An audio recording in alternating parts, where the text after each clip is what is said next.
Hello everyone, welcome back to this particular tutorial on biomass gasification modeling. So in this video we will continue from where we stopped. So now we are going to model the gasification processes, which consist of two kinetic reactors. For that we'll be using plug flow reactors actually. So we are using plug flow to model the kinetic. So we have this and we have this. So we'll be modeling the kinetic for the gasification processes. So here we would have a mixer because we are going to introduce air and steam to the process. So we would have a mixer here for the feed and then air and steam as well. So I will just have two feed streams specified as well. Okay, so we have steam.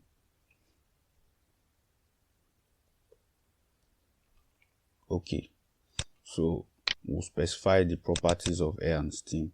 For steam, you have your mass fraction. Mass fraction is 1.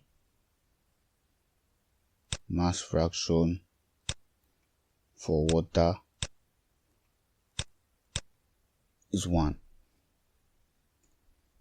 Then we can have, just use 100 degrees Celsius, then still 1 atm here. Pressure will not change. Then you have, let's use mass flow. So mass flow, we can just use 100 kg per hour. So these are assumptions, right? These are just assumptions. Then you have for air you have mass frac here. Then oxygen is 0.21,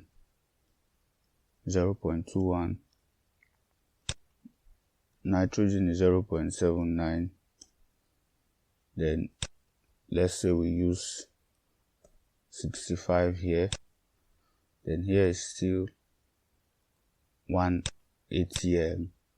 Then this is mass. Then we'll still use 100.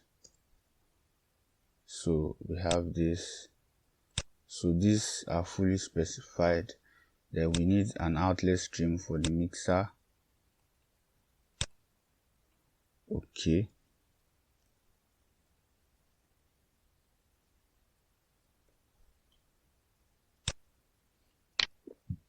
Okay. So we can connect each of them to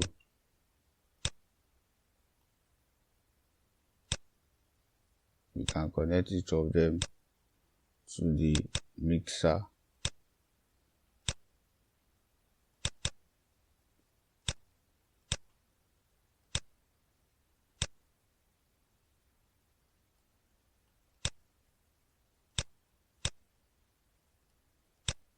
Okay, so I think I want to delete these two and see the outlet of the mixer first before I model them.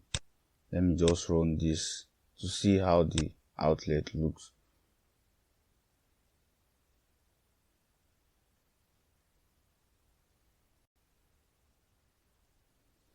So the model is running. So we just added steam and air to the process before we are modeling the kinetics. So I can check this before. I just want to check the steam results. Okay, I think it's okay. Let me see. Yeah, so we can just continue with the modeling. We can continue with the modeling of the process. So we can add our reactors back. So this is the first one. I will change the name to Oxy. Okay. And then the next one will be red. Now in the oxy reactor, that is where the oxidation processes will take place, while the reduction processes will take place in this second reactor, right? So that's how it will work. So we have our data here. So these are the reactions, and then you have the kinetics of each of those reactions. We have 6 reactions here, and you have their kinetics here. So we are going to be specifying all of this in the model, and I think that is where this particular tutorial might come to an end.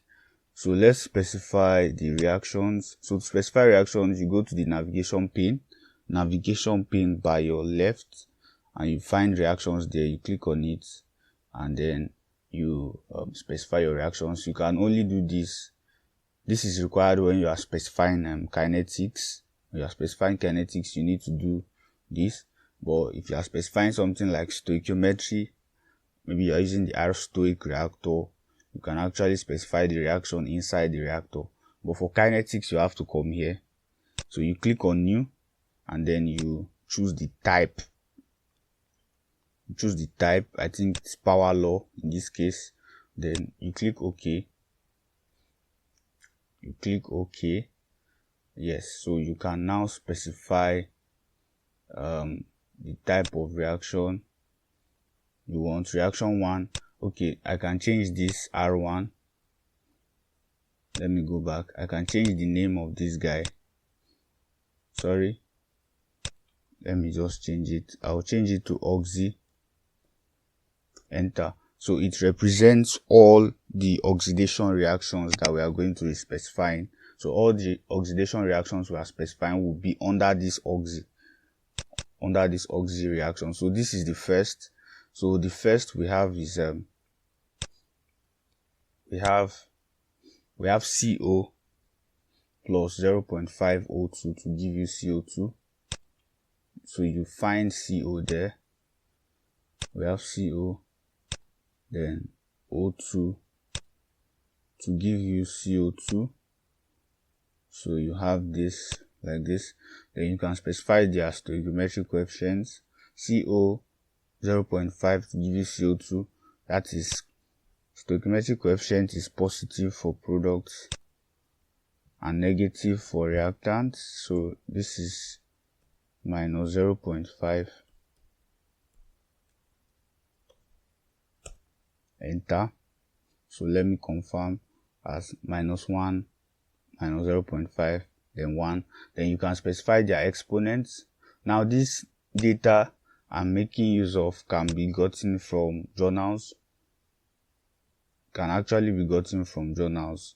So for reaction 1, you have CO2 is 0.5, O2 is 0.25, O2 is 0.25, then CO is 1 for reaction 1, CO is 1, and CO2 is 0.5, okay? Exponent of CO2 is 0.5. So we are done specifying the coefficient and exponent. You can close this. Then you can specify the kinetics. So for kinetics, we are using reactor volume, yes, and the basis is molarity. So reactor volume, molarity, then reacting phase should be vapor. Then we can specify the pre-exponential factor and the activation energy. So we have 1.78 E7.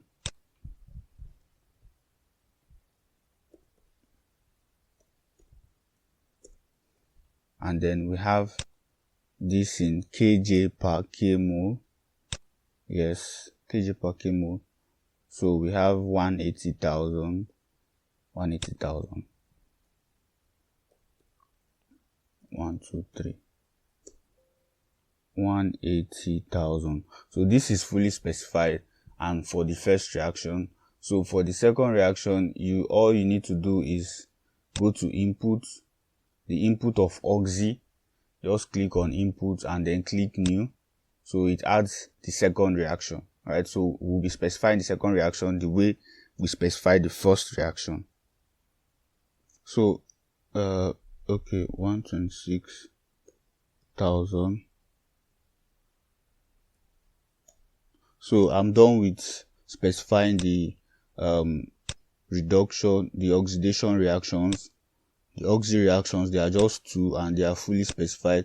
So we will go back to the main reaction itself and then we'll click on new to specify another reaction set, and this one will be red.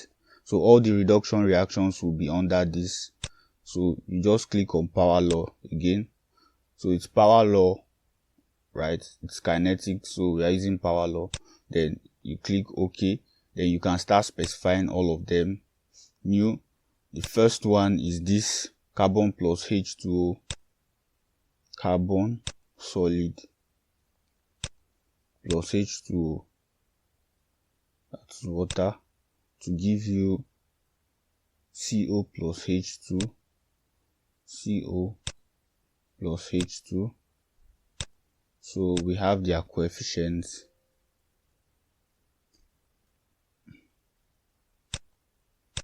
Then we have the coefficients of the reactants. Then we can specify the exponents. For the third one, we have 1, 1 for both. So 1, 1.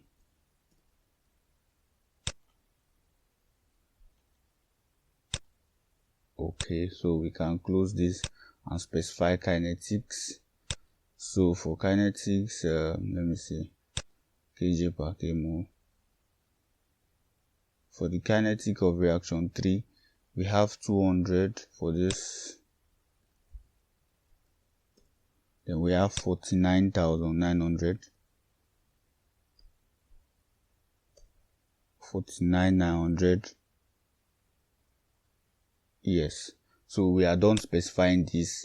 We can specify the next reduction reaction. I clicked on input under reduction. So you click new to specify the next one. So all the reactions have been specified for both oxidation and reduction reactions. All their reactions have been specified. So I'll go back to the flow sheet and we'll add material streams for outlets.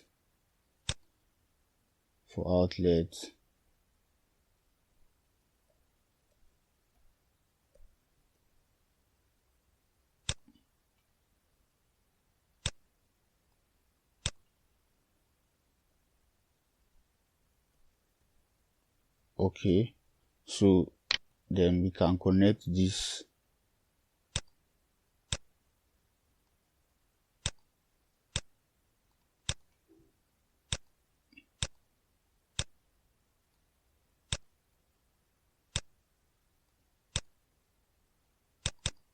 We can connect this here. So we are done with the connection.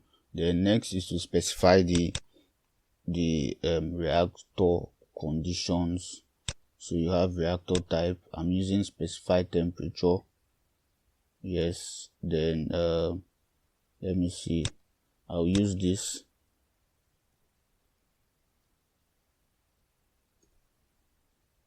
I'm going to be using this. Then the configuration, you specify the length and the diameter. Specify length and diameter of this. That's for configuration. Then reactions, all you need to do is, this is the oxy reactor, so you attach this oxy reaction set, you attach it to this reactor. That's how it works. So I think we are done with this one. Yes, at least for now. Then you do the same for the reduction reactor as well. So we are still going to use reactor with specified temperature, reactor with specified temperature, then your configuration again,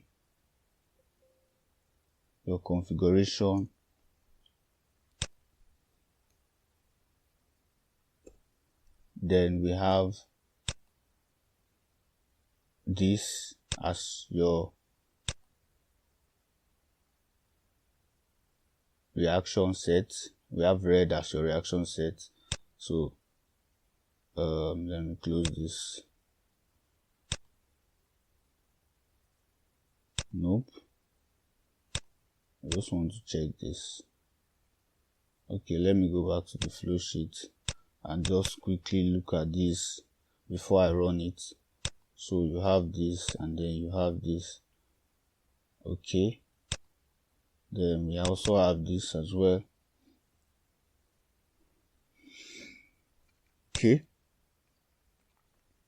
and we have this. Okay, I think we can run the model now. So you just click on run.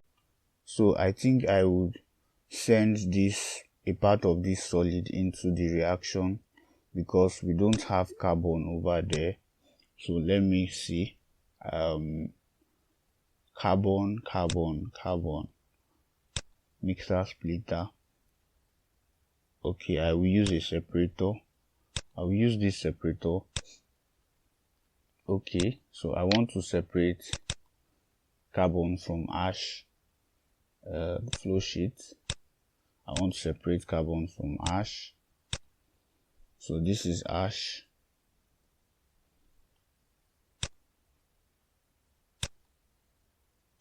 And this is carbon, so that I can send some carbon into the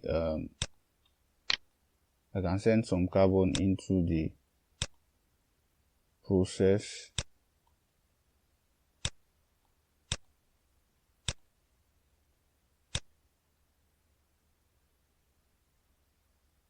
Okay. So I will send this carbon into the mixer. Let me shift. Should I shift this back or let me shift this forward?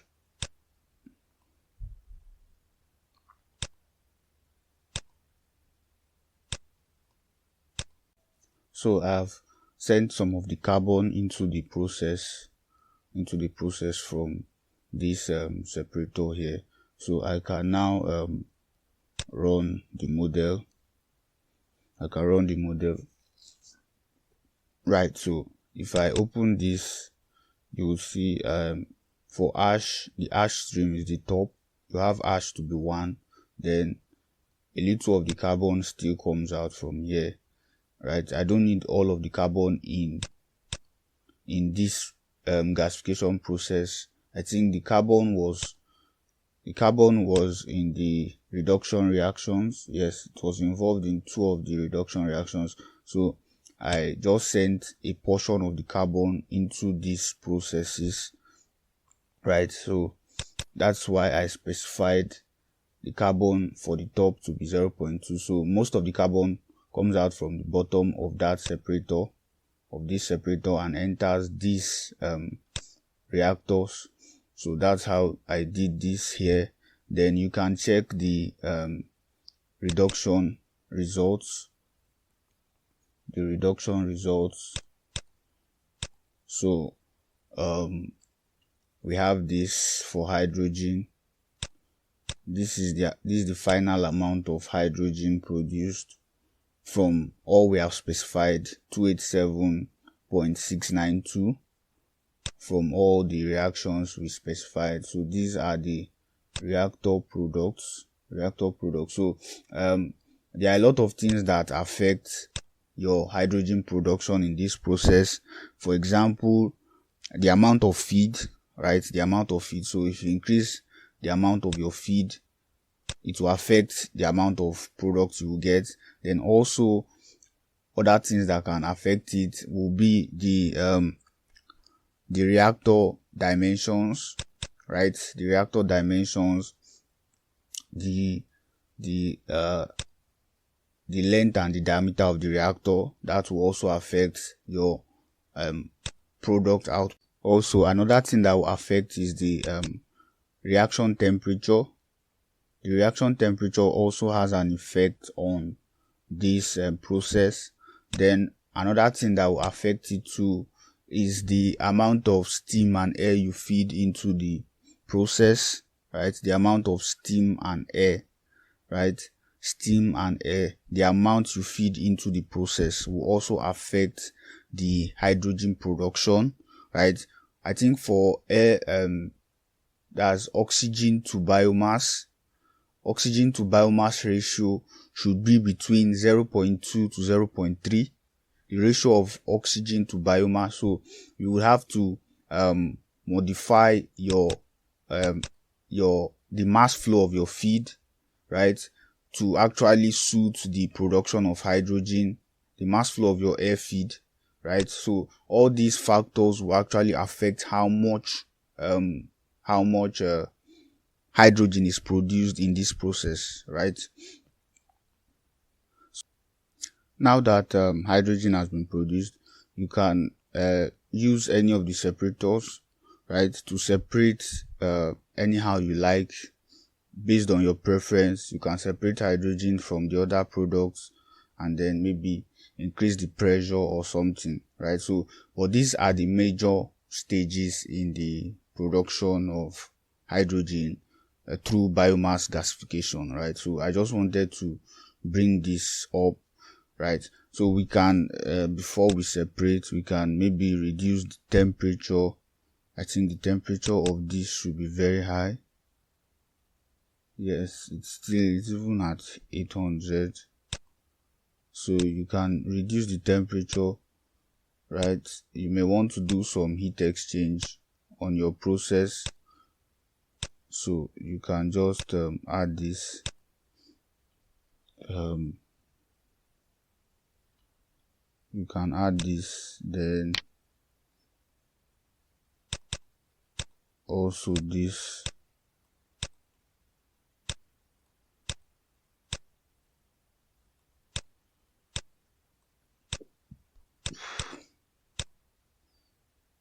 So we can reduce the temperature.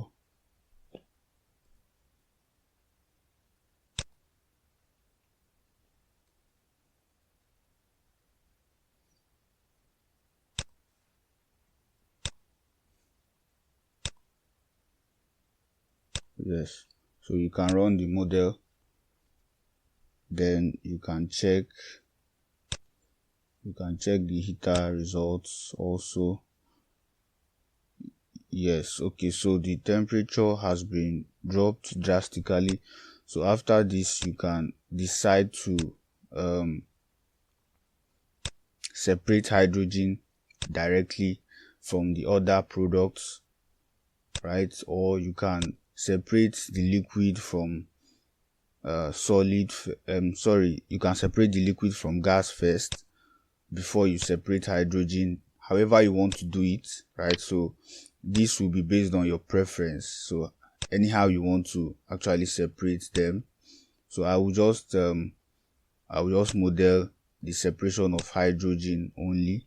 So you just have H2, and then all the other products will come out from the bottom of this. So you have BT. So you can model this and then specify hydrogen as the only one coming out from this stream. So the value is 1. Yes, and then you can run your process. So you go back and just try to adjust this. You can adjust this up to here. Yes.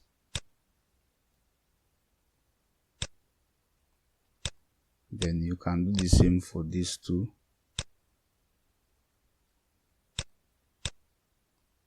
Yes, so we have our model complete at the moment. You can check the results of this also if you want, and you will see that only hydrogen is produced from the hydrogen stream. Yes, so you have only hydrogen coming out from the hydrogen stream. So this is it. This is how to model biomass. This is just like a simple model, right? Just a very simple model of biomass gasification. You can actually decide to make yours more complex than this with the knowledge you have gained from here. You can also do sensitivity analysis on this process. You can do sensitivity analysis on this process to optimize some of the conditions, like I earlier explained and highlighted, the conditions that may help in the increasing the production of hydrogen. So you can do sensitivity analysis around those parameters and optimize your process, right? So I hope that with this video tutorial, I've been able to help you gain better knowledge on this particular process, biomass gasification. If you have observations or questions, kindly drop them in the comment section, right? Like this video, share with your friends, then subscribe to the channel if you have not done so yet. Thank you for joining me in this particular tutorial. Do have a good day.